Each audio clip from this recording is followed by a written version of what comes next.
If you minimize decision making, you're going to help yourself not to make the wrong decision. Wrong, of course, is in quotations, because by wrong I mean ones that don't really line up with your goal. So what is the trick here? You want to make as many decisions beforehand so that in the moment you don't have to sit there and make decisions. The more decisions you have to make in the moment, the more tired you get, the more times you say no to yourself. At some point, you're going to feel like you're going to say yes. And this is often what people experience later in the day when they've had a whole day long. They don't have the energy to say no to themselves for whatever reason. And then they end up with doing something that maybe doesn't line up with their goal by the end of the day. So instead, make less decisions. Find ways to make decision making easier or less.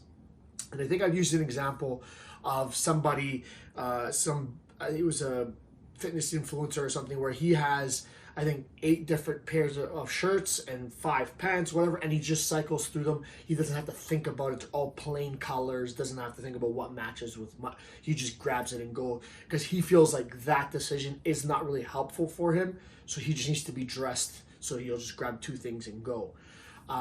Some people will make eliminate the decision where after dinner they already have their running shoes on and they go. So that's like reducing activation energy.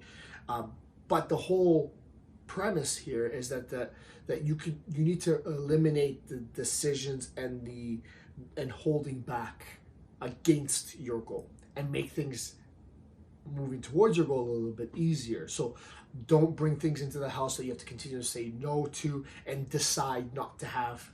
Like if you have that bag of chips and that you know you really like and it's sitting there in your pantry, it's like you're constantly saying no every day, every meal, so many times. At some point when you say yes, it's almost like you feel like, yeah, I've been saying no all this time. I've been good. It's a good thing I can have it now.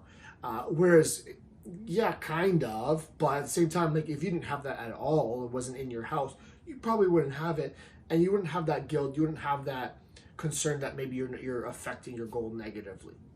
So find ways to make less decisions. Find ways to make the decisions that you do have to make easier and more in line with your goal, as opposed to working against you.